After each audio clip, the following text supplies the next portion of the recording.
guys, and welcome back to my read-along channel. This is starring Tracy Beaker by Jaqueline. This is obviously, as I keep saying, a childhood classic. I'm really enjoying reading it. Again, all Jaqueline Wilson's own work. I'm just reading it for entertainment and pleasure. So without further ado, today we are starting on page 68. I think I finished a little bit further down. I'm just going to reread for the safe side of it. So without further ado, let's get going. She seized hold of him and made like she was peering into his ear. Yes, just as I thought. You've not got any brain at all. It's just empty space inside your niddy-noddy head. I was thinking on similar lines myself, but when I saw poor Peter's face crumple, I felt furious with her. You leave Peter alone, Justine, great big bully Littlewood. He's doing just fine. Unlike you, I've never seen such a pathetic ghost in all my life. You're meant to be spooky, but you couldn't scare so much as a sausage. Miss Simpkins clapped her hands. Hey girls, calm down now. Concentrate on the play, she said. Justine, you could put a little bit more effort into your Marley portrayal. Tracy, maybe you could try a little less. You're a splendid Scrooge, but you don't need to furrow your brow and scowl quite so ferociously, and I think spitting at people when you say bar humbug is a little too empathetic. Plus, you don't think the caretaker would approve of your drivelling all over the stage. I'm simply getting under the skin of my character, Miss Simpkins, I said. She wasn't listening. She was busy shepherding the spare ghost into a haunting formation. Yeah, you get under everyone's skin, Tracy Beaker, hissed Justine. Make no effort at all, Littlewood. You're like a big pussy pimple, Louise giggled. Watch out or we'll squeeze you, she said. I gave her a shove. She shoved me and she shoved me back. Justine shoved too, harder. I was a bit off balance, hunched in a crabbed Scrooge mode.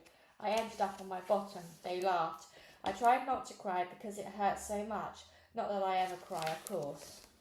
But sudden shocks to my system occasionally bring on an attack of hay fever. It wasn't just bumping my bum. It was the fact that Louise was being horrible. I was used to Justine mean-mouthed Littlewood being foul to me, but it was so unfamiliar that Louise was ganging up with her against me. Louise had always been my friend. Now I didn't have any friend at all apart from Weedy Peter, and he barely counted. She's crying, you baby, said Justine Mockingbird, big beak Littlewood. Sorry guys, I forgot to put my phone on silent. She's crying, you baby, said Justine Mockingbird, big beak Littlewood. Why don't you fight back, Tracy, said Louise, looking uncomfortable. She's lost her bottle, said Justine, hateful pig Littlewood. Boo-hoo, baby. Does little Diddums want her mumsy to kiss it better? Only dream on, Diddums, because mumsy isn't ever going to come. I'll show you if I've lost my bottle, I said, struggling to my feet. I went to push, punch, whack, kick. But Justine reeled backwards, her big nose all bloody after intimate contact with my fist. At that precise moment, Mrs. Darley, the head teacher, came through the swing doors to see how the Christmas play was progressing. For a split second, we all stopped in our tracks, as if we'd been paused. Then we were fast-forwarded into alarming and ear-splitting action. Justine started screaming. Louise did too, though I didn't even touch her. Peter started wailing. Some of the little kid dancers and carol singers started whimpering. Miss Simpkins looked like she wanted to burst into tears too. She rushed over to Justine and picked her up and peered at her bloody nose. Mrs. Darlow marched over to me, snorting through her nose. Tracy Beaker, how dare you attack another pupil? How many times have I got to tell you that I will not have fighting in my school? But Mrs. Darlow, it wasn't exactly my fault. I didn't start it, I protested. I wasn't going to tell tales on Justine's scarlet fountain for a nose Littlewood, but I felt like I needed to indicate that I'd been severely provoked. Mrs. Darlow clapped her hands at me and shut me up. In my experience, this has always been your fault, Tracy Beaker, she said. This was profoundly unfair. I wished I had enough bottles left to push, punch, whack, kick Mrs. Darlow. I wanted to see her sprawling on her back, arms and legs flung out, skirts up, knickers showing. It was such a bizarre image that I couldn't help sniggering. Was fatal. How dare you act if this is a laughing matter? I'm tired of your temper tantrums. You're going to have to learn your lesson once and for all. You will not take part in the school play this Christmas. But I have to be in the play, Mrs. Darlow. I'm Scrooge. I'm the main part. Not any more, said Mrs. Darlow. But my mum's coming to see me, I said. I've written and told her all about it, and she's coming especially. I can't help that, Tracy Beaker. You're not taking part in the school play, and that's that. I lost it then. Totally, utterly out of it, lost it. I opened my mouth and started yelling. Miss Simpkins put her arm round me, but I shook her off. Peter clasped my hand, but I wrenched it free. I lay down, shut my eyes and shrieked. And I shrieked and shrieked and shrieked. Eventually someone hoiked me up and carted me off to the sick room. I opened my eyes momentarily. Justine Hate Her Guts Littlewood was sitting on a chair with her head back, a big wad of tissue clutched to her bleeding nose. I closed my eyes and carried on shrieking. I had murmurings and mutterings. When I next opened my eyes, I couldn't see Justine. I didn't know what had happened to her. I didn't care. I wish everybody in the whole world would disappear except my mum. I thought about my mum getting her Christmas presents, looking at her copy of Christmas Carol, dressing up in her prettiest clothes and trying her heart necklace round her neck, rubbing her hand lotion on her slim fingers and applying her new lipstick in her shiny pink smile. I saw her arriving at the school on the 20th of December, sitting right at the front, ready to watch me act. Only I wouldn't be in it. I wouldn't be in it. I wouldn't be in it. I shrieked some more, even though my throat ached and my head thumped and I was burning hot and wet with sweat. I knew it was time to stop howling, but I couldn't. I tried clamping my mouth shut, but the shrieks built up inside my mouth. I tried clamping my mouth shut, but the shrieks built up inside, and then it came shouting and louder than ever. It was so scary that I started shaking. I couldn't stop. I was cursed like a creature in a fairy tale, condemned to scream for eternity. Then I felt new hands on my shoulders and Jenny's familiar firm voice. Easy, Tracy, it's okay. I'm here now. They sent for me. Now stop the noise. I can't, I shrieked. Yes, you can. Take deep breaths in and now out. That's the ticket. Don't worry, I've got you. You're stopping now, see? I clung to Jenny like a little toddler. She knelt down and rocked me while I nuzzled into her shoulder. Okay now, she said eventually. No, I paused.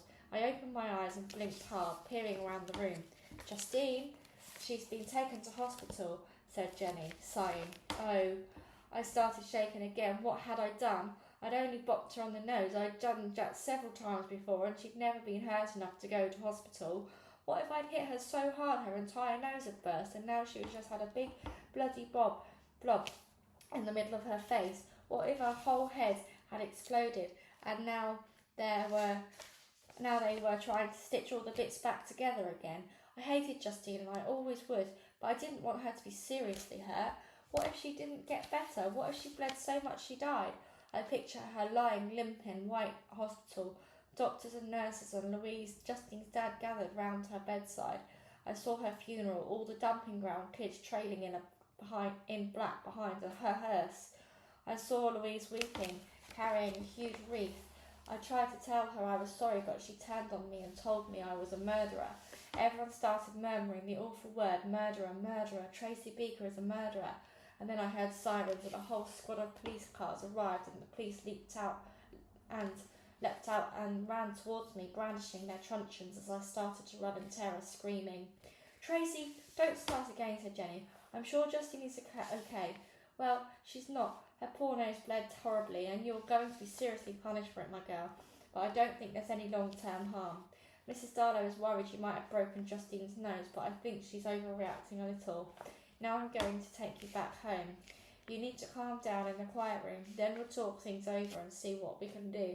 I let her steer me out of the room and down the corridor. The bell had gone for playtime, and there were hordes of kids milling up and down, staring and staring and staring. Look at Tracy Beaker. What's the matter with Tracy Beaker? Hey, someone said she's had this ginormous tantrum and screamed her head off. She screamed all sorts of bad words at Mrs. Darlow. She attacked Justine Littlewood, and she's been rushed to hospital in an ambulance. She punched Mrs. Darlow right on the nose. She's not allowed to be in the school play anymore. I moaned and snorted and sniffed, and Jenny gave me a little push past them all. Out through the doors and across the playgrounds I started shivering and shaking, knuckling my eyes to try to dry them up. I hated that so many of them had seen me in a state. It's different at the jumping ground. Everyone understands that looked after kids are a bit like fireworks with very short fuses. Beware matches. Some of us just do a little fizz and a whiz and then someone sets them off. Weedy Peter's mini tantrums are like kiddie sparklers. Some of us explode loudly like bangers, but it's all over quickly without too much show. And some of us are more like mega rockets, and we soar and swoop and explode into a million stars. No prizes for guessing which firework I fit. They don't get it at all at school. They especially don't get me. I didn't mind them knowing. I'd socked Justine. I'd rather liked it that they thought I'd punched Mrs. Darlow. But I hated them all for seeing me in such a state, all blood, sweat and tears. I didn't mind the blood, I didn't mind the sweat, but Tracy Beaker doesn't cry, ever, not publicly anyway.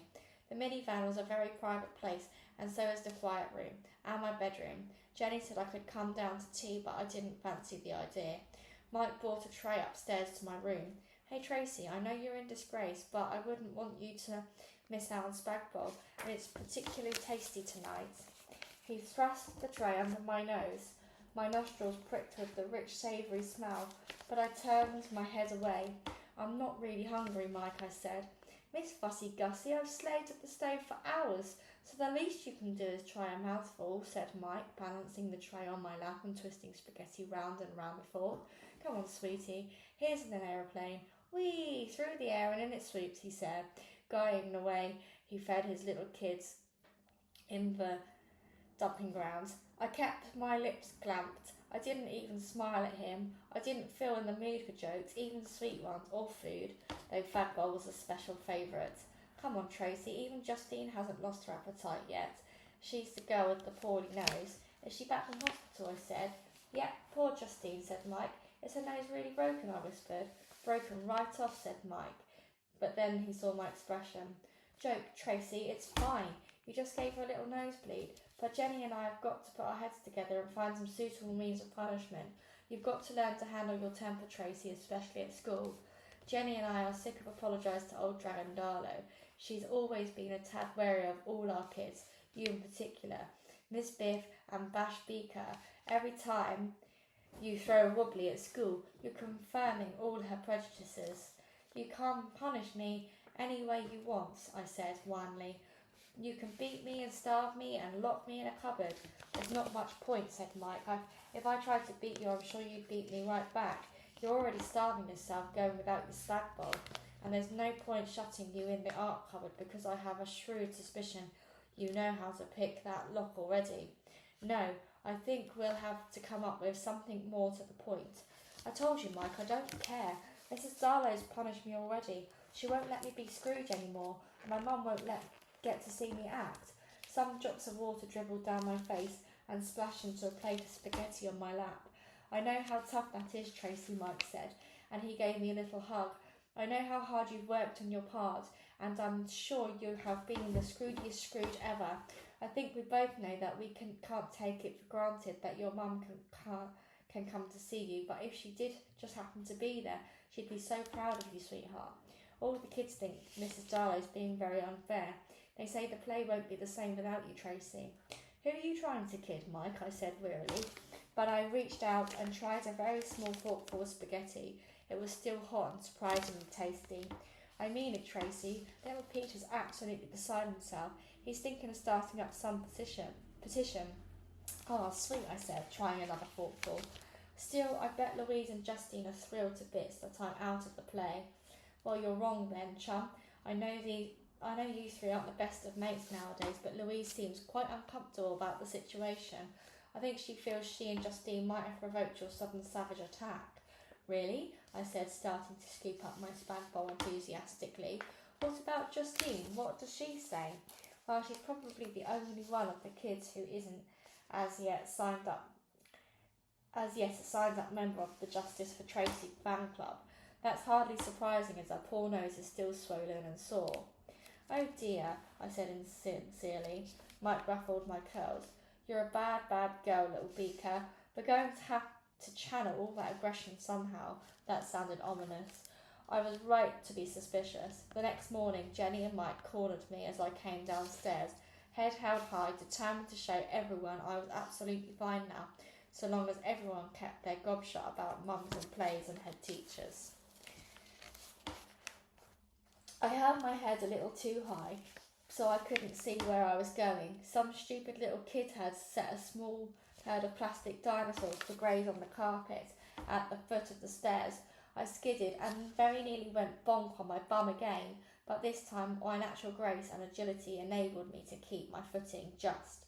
Why don't you make the kids clear up all their little plastic what's this? I demanded. Good point, Tracy, said Mike. Maybe you'll help us, Tracy, said Jenny. It will make your job easier. I paused. I eyed them suspiciously. What job? We've thought of an excellent way to channel your aggression, said Mike. Don't think of this as a punishment, Tracy. It's a positive way to make this happy, clean and tidy home, said Jenny. The words clean and tidy reverberated ominously, scouring my ears. Hey, you're not plotting that I'm going to be like your cleaning lady, I said. Quick off the mark as always, Tracy Beaker, said Mike. We'll feel you'll do an excellent job, said Jenny. You can't force me. There's a law against child labour, I protested. We're not employing you, Tracy. We're simply helping you manage your anger in a practical fashion. What sort of practical? You just have to tidy and dust and vacuum and clean the bathroom to give the kitchen floor a quick scrub, I thought quickly. So how much are you going to pay me? Well, we thought that you would want to do this first week as a trial run. If you want a permanent position after that, I'm sure we could start financial negotiations, said Jenny. Now, run and have your breakfast or you'll be late for school. But, no buts, Tracy, said Mike firmly. I know when it's a waste of Beaker breath pursuing a point. I stamped into the kitchen and sat down at the table. I shook cornflakes into a bowl so violently that they sprayed out onto the table. I poured milk so fiercely that it gushed like Niagara Falls and overflowed my bowl. They were all staring at me warily. Even Justine looked a little anxious. She kept rubbing her nose. Are you okay, Tracy? Peter squeaked. Do I seem okay? I snapped, slamming my spoon down. Peter jumped and the juice in his cup spilled onto the table. For heaven's sake, watch what you're doing, I said, though I'm actually made more mess myself. I'm the poor cleaning lady now. I've got to mop up after all you lot, so watch out. Do you hear me? I should think the people right at the end of the road can hear you, said Louise. And don't pick on poor little Peter. He started up a petition on your behalf. Please let Tracy Beaker play Scrooge. He's going to get everyone to sign it. Shh, Louise, it's a secret, said Peter, blushing. Yes, like Mrs. Darlow is going to be heavily influenced by Peter's pathetic petition, I said. Then I saw his little face crumple. Time again. I felt so mean I couldn't bear it, but I couldn't say anything in front of the others. I just gobbled down my breakfast and then cleared off back to my room to collect my school bag and stuff. I listened out for Peter. I caught him scuttling back from the bathroom, toothpaste round his mouth. Hey, Peter, I hissed. And I am going to stop there. Thank you guys so much for listening. We are on page 88, so you actually managed to do nearly 20 pages today, so that's really, really good. Thank you again for listening. Until the next time, guys. Goodbye.